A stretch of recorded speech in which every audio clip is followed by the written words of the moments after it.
कई बार प्रयास होने के बाद मुलाकात करने आना चाहता था।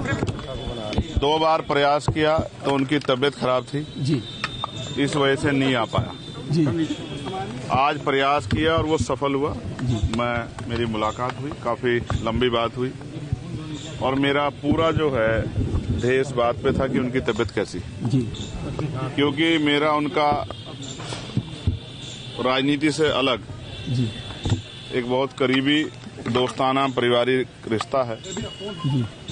तो मैं उनके मामलों को भी देख रहा हूँ जी। जिस तरह से बकरी चोरी कराने में 10 साल की सजा, ऐसे एक होता चोरी करना एक कराना जी, ऐसे छोटे छोटे मामलों में बड़ी बड़ी सजा। और जिस जज ने उनको निर्दोष करार दिया वो जज शाम के समय तक ट्रांसफर होकर दूसरे जिले में चले जाते हैं। जिस तरह से लोकतंत्र की हत्या हो रही है, संवैधानिक संस्थाओं को कुचला जा रहा है, ये किसी छिपावा नहीं है। मैं उनसे मिला हूं, वो फांसी घर में है जहां पहले फांसी दी जाती थी ना आजादी से पहले, उसी फांसी घर में हूं। मैं उनसे मिला और मेरा ये विश्वास है कि ये परेशानी के बादल जल्द छट जाएंगे। क्या माना जाए 2027 को लेके चंद्रशेखर जो भीम आर्मी के चीफ है कहीं न कहीं नई सियासत गढ़ रहे हैं? आप ये सोचिए, अगर मुझे कोई राजनीतिक नफा नुकसान की परवाह होती तो मैं चुनाव से पहले उनके पास आता, क्योंकि अगर वो एक बार थोड़ा सा इशारा कर देते तो बहुत बड़ा परिवर्तन उत्तर प्रदेश की राजनीति में उपचुनाव में हो जाता।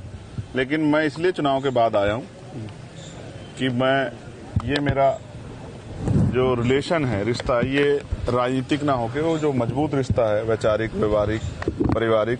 क्योंकि मेरे आज भी याद है जब मेरे ऊपर गोली चली तो वो बीमार होते हुए पूरे परिवार सहित आए और कई घंटे मेरे पास रुके, मेरे दुख तकलीफ को अपनी दुख तकलीफ मान के, और मेरा साथ दिया उस समय। और समय समय पे अपनी पार्टी में भी, अपने नेताओं से भी उन्होंने मेरे लिए लड़ाई लड़ी। तो एक अच्छा साथी होने के नाते मैं अपनी जिम्मेदारी अदा करने और उनके हाल जानने, जो कि बहुत खराब है तबीयत के तौर पे भी, और जेल, आप समझ, जेल कोई अच्छी जगह तो नहीं होती। इस समय क्या हालातों के बारे में क्या बताया? वो बीमार हैं, उनकी आंखों में इन्फेक्शन हुए, मैंने उनकी हालात देखी, मुझे बड़ी तकलीफ हुई, भावुकता भी थी मेरे अंदर। मैं सरकार से ये अपील करूंगा कि राजनीति में वैचारिक विरोध हो सकता है, लेकिन जिस तरह से पिछले कुछ लंबे समय से ये देखा गया है कि अपने राजनीतिक विरोधियों को सरकारी मशीनरी का दुरुपयोग करके सत्ता ने हटाने का काम किया, ये अच्छा नहीं। इससे ये पीढ़ी दर पीढ़ी चलता रहेगा, इसका खामियाजा फिर दूसरे लोगों को भुगतना पड़ेगा। अगर आप कुछ अन्याय करोगे तो कल आने वाले समय में ताकत आने पर दूसरा व्यक्ति भी अन्याय करेगा। कल जबकि उन्होंने मुझसे कहा कि हम बदले में नहीं, बदलाव में भरोसा रखते हैं, हम जन सेवा के लिए हैं और हम आने वाले कल में भी जन सेवा करेंगे। उनका आशीर्वाद मुझे हमेशा मिलता रहा। कल हुए उपचुनाव में जो जैसा रहा स्थितियां रही पूरे उत्तर प्रदेश में, उसको लेकर क्या कहेंगे? और पुलिस और सरकार ने कुछ दरोगाओं का सस्पेंशन भी किया है, क्या मानते हैं?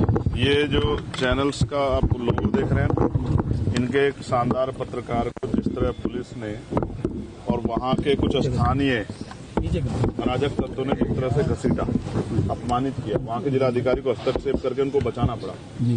जिस तनाव में और जिस तरह की हिंसा में कल का चुनाव हुआ, शायद ही कभी इस तरह का चुनाव पहले हुआ। क्या आप 2017 किसी अधिकारी से बात करो, किसी कर्मचारी से बात करो, किसी मीडिया के बंधु से बात करो, सब लोग कह रहे हैं कि हमने अपने जीवन में इस तरह का हालात कभी नहीं देखे।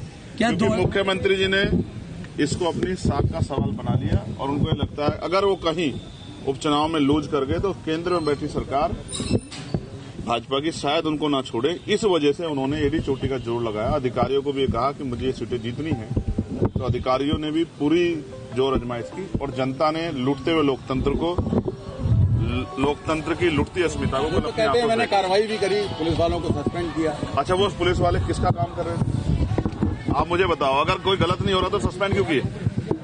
ये तो वो हैं, मतलब आपकी चोरी पकड़ी गई तो आपने सस्पेंड किया, लेकिन जहां चोरी नहीं पकड़ी गई वहाँ तो हुआ। पहले समझो, डरा धमका रहे थे। अब आप समझो ना, अब ये चाइना का बॉर्डर नहीं है कि रिवॉल्वर निकाल के इंस्पेक्टर साहब को जनता को डराना पड़े।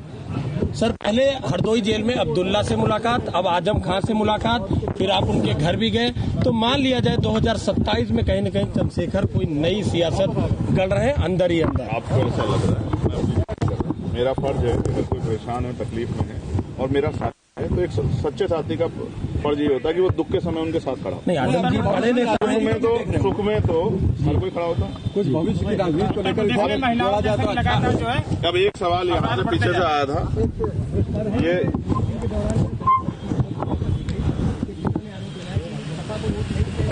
झूठ बोलना अपराध होता है। वोटिंग के दौरान हत्या नहीं हुई, पहले तो आप अपने सवाल को सुधारो। पूरी जानकारी में आया, जबकि उत्तर प्रदेश पुलिस मेरे अधीन नहीं है, मेरे नेतृत्व में काम नहीं कर रही। पुलिस का बयान है कि हत्या वोट के मामले में नहीं हुई। तो मीडिया सवाल करने से और गलत बात को बढ़ावा देने से बचना चाहिए। हत्या हुई है, जिसने की है उसको इतनी सख्त सजा मिले कि उसकी कहीं पीढ़ियां याद रखे। इस बात पर कोई, वो किसी पार्टी जुड़ा हो, चाहे समाजवादी पार्टी जुड़ा हो, चाहे किसी और पार्टी जुड़ा हो, सख्त कार्रवाई हो। अगर मैं कह रहा हूँ पुलिस का ही बयान है कि इसमें वोट का कोई इश्यू नहीं, अगर वोट के आधार पर भी हुई तो लोकतंत्र की हत्या है, तो उस पर 4 गुना। क्योंकि अगर बहुजन समाज के आदमी, बहुजन समाज के लोगों पे, यानी कि खुद कमजोर आदमी कमजोरों पे अगर अन्याय अत्याचार करता है, सामंतशाही जैसी व्यवस्था लागू करता है, तो फिर उसको तो उसको सजा मिलनी चाहिए, उस पर एक धारा फालतू लगनी चाहिए। क्या नई रणनीति है 2027 आपकी राजनीति को लेकर कोई अच्छे अपने विचार दिए? आपकी राजनीति को लेकर आजम, ये मेरी उनकी बात है, ये जब वो बाहर होंगे तो वो आपके सामने भी रखेंगे। आपसे कहे हैं तो आप